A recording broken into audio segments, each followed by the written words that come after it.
Hello bros and welcome back to my IT workshop. This is your boy Alvendril. In this video we're going to continue testing how many games perform on this budget gaming computer. Alright, so in the past I have done two videos on which I have added a video card to this 2014 desktop computer, office computer, and then we have replaced the processor. Right, so if you're interested in that, I'm going to leave the link in the description below. So now, as you can see, I'm recording for my cell phone. This is the monitor, and now I'm going to show you the desktop computer that we have been working on the last, well, with this one, 3 videos. So this is how it looks. We have replaced the processor and added a video card. So this is the Intel Celeron that we have replaced. This is the old one. Now we have an i5. Now I'm going to open CPU-Z as we have done before, so you can see all the characteristics of this gaming computer. So now, since I have already shown you the desktop computer, I'm going to be recording from the computer itself. Now it's much better.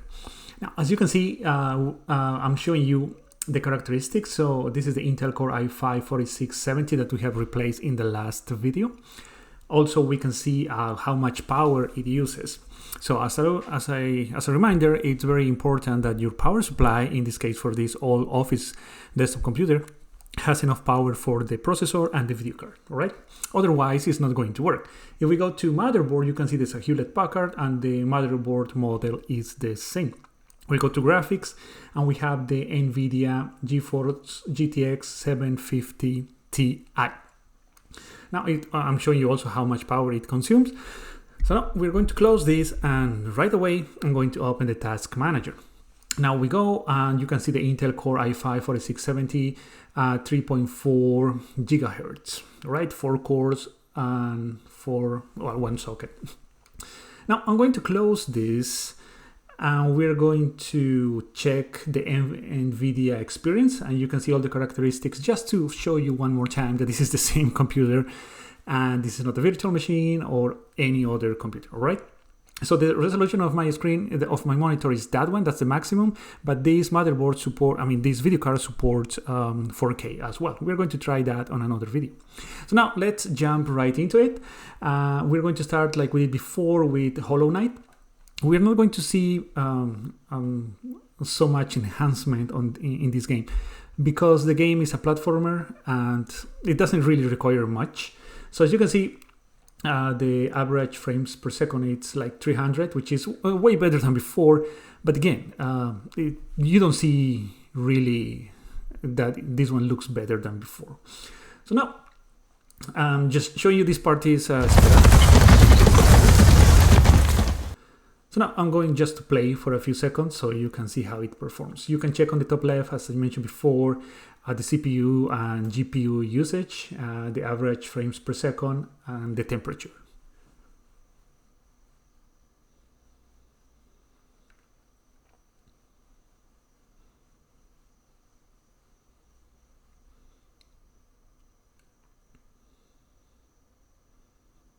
As you can see, the game just plays.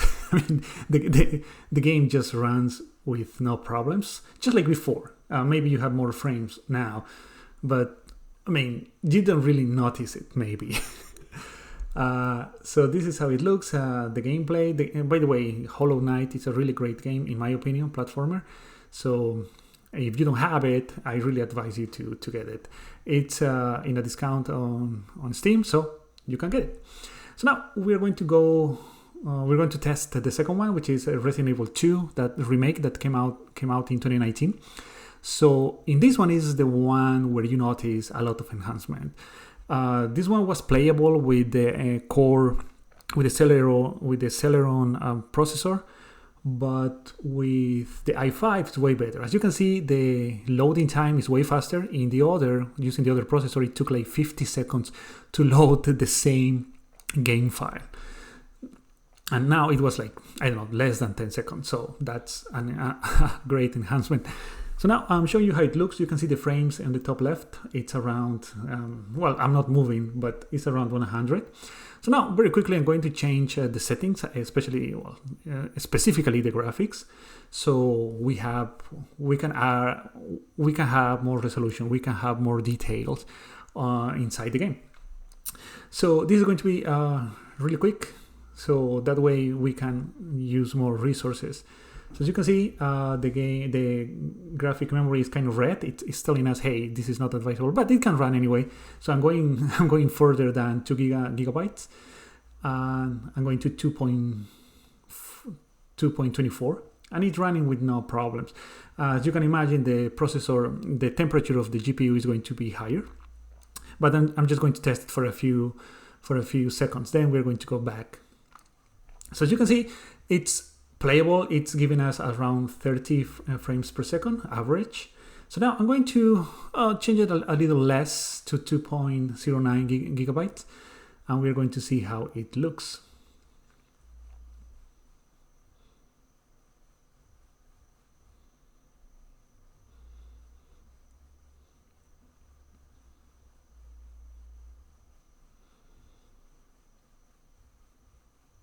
As you can notice, the game is not slowing, it's not lagging, it's not frame per frame, it's running really well.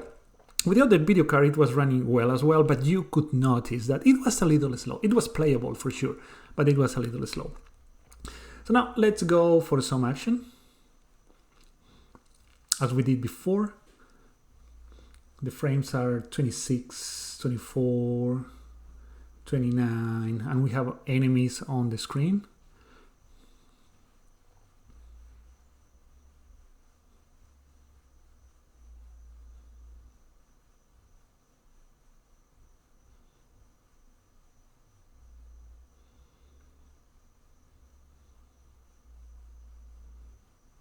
Now on this part, this thing grabbed me. But what you can notice that there is no lag. There is, it's playable. It's really playable. So that's the thing I like a lot. This computer is from 2014. It has a 2 gigabyte video card and an i5. So the i5 obviously helps. And of course, 16 gigabytes of RAM. That obviously helps a lot. But what I'm trying to say is, just when we replace the processor, the enhancement is, it goes up a lot. And it only cost, well, I'm not going to say only. It was affordable, like $53 for an i5 4th generation, because this motherboard only supports 4th generation. And it's worth it. If you have an old computer, it's worth to enhance it a little, or to change a few parts so you can have it. I'm not going to say new, but to have a decent computer, whether it's for gaming, for work, or for any other project that you may have. So here I changed the characteristics, the video settings a little, so we can see that it's performing well, around 30, 28 average frames per second. So that's pretty neat. So now let's see how it, let's see a little of the play of the game.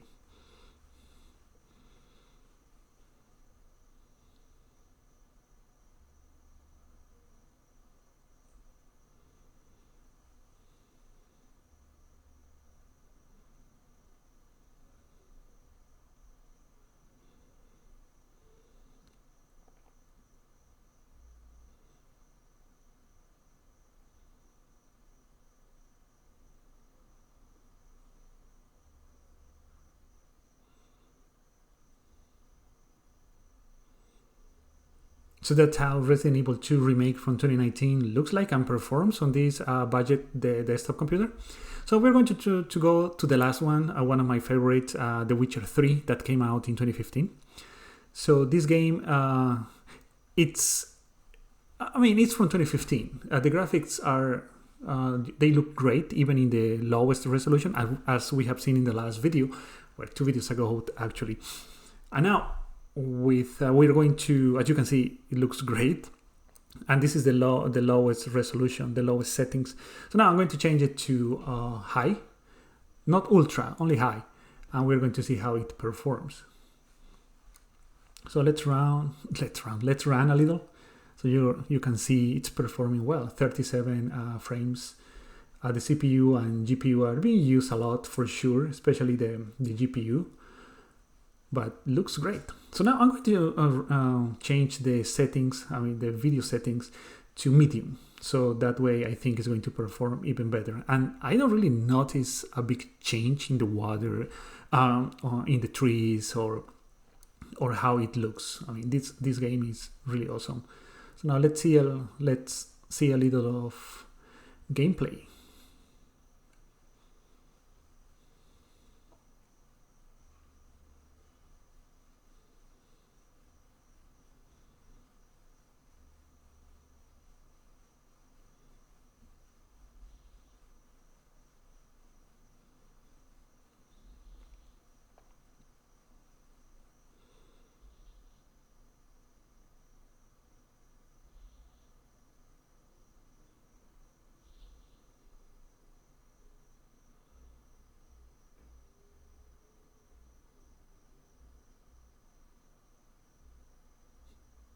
This part, I didn't want to fight the last guy, but it was following me all over. So I was taking damage. So at the end I said, okay, let's kill him and let's continue recording. So this is how combat looks like. So now we're going to call Roach, and we can see how it performs when you are going really fast.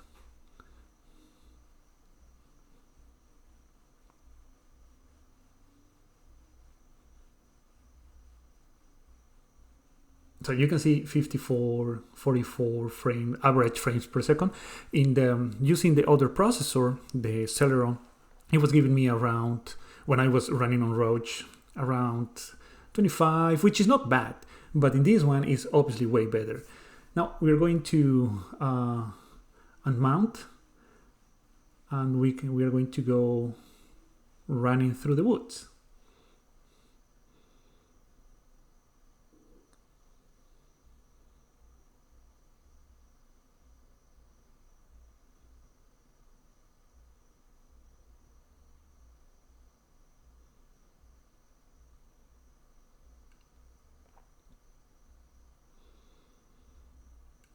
So what do you think? Looks amazing. It's performing amazing. So this is how The Witcher 3, a game from 2015, looks like in this budget gaming computer. So now we're going to leave The Witcher 3, since we have tested it with 3 games. 2 of them we have seen a great enhancement if we compare it with the other video that I made, the first one on this series. And there is you can tell that it's worth it, in my opinion. If you have an old computer, check if you can enhance it. Check if you can replace some parts, like the processor, maybe more RAM. The hard drive is not an issue. You can always add an SSD, like I did for this video as well, so the games can run faster. But my point is, if you have an older computer, try to, and it's just accumulating dust somewhere in the corner, or maybe in your office, and you have like I have in my 2 jobs ago, I had a lot of computers that were in a closet, and they were old. So you can throw them away, or you can try to do something like this, replace some parts, and give it more life to this old computer. So that's what we did in this video. We took an old computer from 2014. It's a desktop computer, so HP, can be any other brand obviously, and we have transformed it, we have turned it into a budget gaming computer. So thank you very much for watching. If you like this video, please leave a like and subscribe. If you have any other comment or questions, leave it in the comment section below. And as always guys, I'll see you in the next video.